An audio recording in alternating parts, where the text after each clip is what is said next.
Hi, my name is Piotr and you're watching a video about my camper van and about the journey of how it became reality.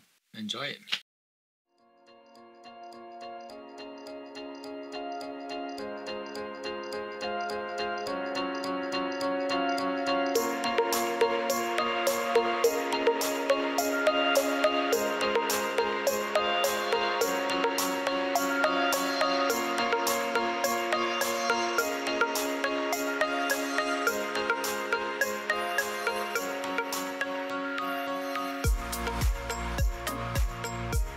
So it already started a few years ago when I was working on the film set and being away from home for a couple of months straight, paying extortionate London rent for nothing.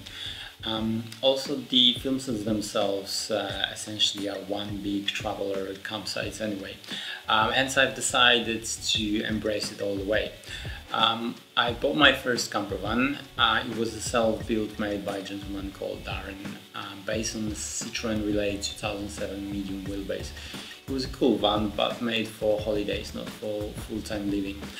Still was a good experience and the proof of concept of such a lifestyle that encouraged me to take it further. And that's how the idea of building my own camper van was born. However, I had to address all the flaws that I had while living in the old one. So I created a list of my requirements, including more storage, more power. I wanted more multi-purpose ergonomic space, obviously better security, privacy. I like stealth look outside and home feel inside. So there was small problem though. I've never built or did any serious DIY job before. For full disclosure, most of my professional life I was driving trucks or buses, and I haven't brought any tradesman skills to this project from my job. However, I thought that this is actually a good opportunity to address this issue and learn new skills and benefit for the future. So I've started by buying some books, watched ton of YouTube videos about camper vans, tiny houses and off-grid living spaces, and joined many self-built DIY internet groups to educate myself. Also, I had to learn the software first. Good thing that I'm a bit of a geek and I actually found the designing process quite fun and interesting. The only trouble was that because of no real life experience, I was getting carried away with the ideas and I was coming with all sort of crazy stuff. It was a little bit like being a little prince of van building, loads of beautiful ideas with limited relation to reality, and the price for this was yet to be paid.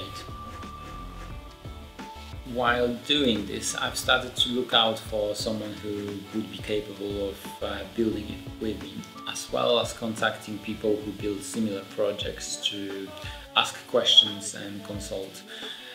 Same time, I was constantly looking for my base vehicle and ended up buying this charming LDV Maxus 2007 Luton van. It was solid, clean and relatively cheap van, at least it seemed so at first. So when I finally found someone who would be able to help me to start building my dream house on wheels, I've headed up to Lublin in Poland, where conversion started. Initial stage took 3 months to complete, and as I don't want to stretch this video forever, I'll be making a full video about my conversion process separately. So if you are interested in this one, subscribe and hang around with me for that one. Okay, so here we are. At present, van is made to resemble commercial vehicle look, giving away its camper properties as little as possible. It's something that works great in the cities, but it isn't very popular among UK camping ground owners for some reason. On the roof there is 300-watt solar panels and 2 skylights. On the side of the van there is 2 windows with blinds for stealth city mode. Below, 2 storage compartments, one housing 45-liter LPG tank and water inlet. The other is a storage only. Then at the back we've got 2 times 25-liter grey water tanks. Inside, finish is made with pine wood cladding and braked with some wallpaper to avoid sauna look. I've chosen wood finish to give it warm, homely feel, plus insulation and moisture control properties. On the front I've got a double bed in Luton area with a skylight above. On side there is 2 windows with regulated vents to allow cross ventilation even when the windows blinds are shut. Next there is a little collapsible shelf on the side and 12 and 240 volt outlets. In the middle there is a heater control located in the way so it can be accessed from any position in bed as well as from the ground. In winter the whole area can be isolated from the rest of habitation space and fed with its own heat outlets to save energy as much as possible. As I had to extend my bed platform to meet double bed standard, I've used this frame to build desk with storage. On the right hand side there are 3 cupboards that double up as stairs. On the left hand side there is the cupboard with wiring and instruments. Also, half of a desktop is mounted on hinges in order to first quickly secure all the stuff that sits on a desk before driving off, and to allow more space in the center that can be used for a variety of reasons and as a multi-purpose space. One of them is to let the sliding wardrobe out. Let me give you a quick explanation here. I think that for full-time living, having a bathroom and toilet in the van is essential. Although use frequency isn't that great, and learning from my last experience, I knew I will end up storing stuff in the bathroom because of lack of the other options. And then when I actually wanted to take the shower, it was a mission of taking it out, having a shower, drying the space and packing things back. This way, from 5-minute shower it turns into a half an hour plus mission. That's why Urbevan was built with slide out wardrobe / storage that actually works the trick.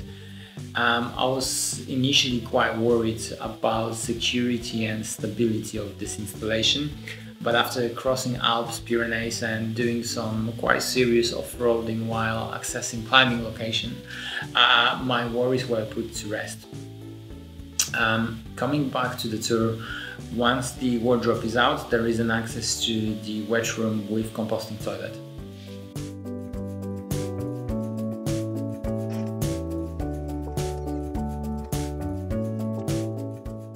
On the other side there is located kitchen with folding removable table. This is to allow the L-shaped working space for time of a more serious kitchen action and have it folded away when not needed. Other than that, there is a 4-hob cooker with a skylight above to allow cooking vapors out and let the natural light in. Further, we've got a lot of cupboards.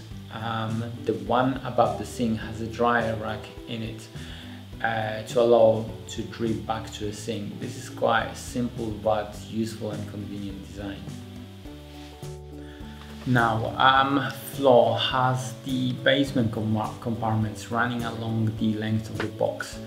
The one in the kitchen area is food storage and fridge, but only in the winter, as I have not come around to fully insulate it and installing compressor. Still, it's quite good space to store food. The compartments in the middle is where many components like 70-liter fresh water tank, some electronics and distribution box live. Another compartment holds 160 amp hour lithium ion yttrium phosphate battery and the gas heater. So this is roughly it. Obviously, van isn't finished to today's date, and in reality will never be. However, I've reached the comfort and functionality which I'm very happy about, and started taking the time for using the van for what it was made for, which is happy living. What are my conclusions? Van life can be absolutely awesome. It provides alternative, flexible, comfortable, smart and cheapish way of living if it's done right. I'm also very happy that I've went the route of self-build because of the knowledge, skills, and probably most importantly confidence I have acquired. This video is my way of saying thank you to collective of self-builders and people sharing their knowledge out there in different forums, groups and platforms. So massive thank you. And yes, it is a bit of a show off because everyone who made their van want to show it off.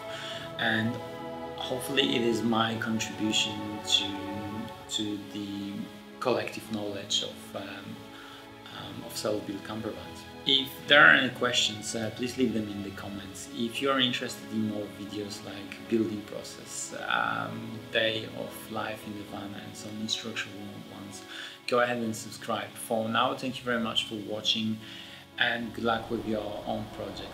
Peace.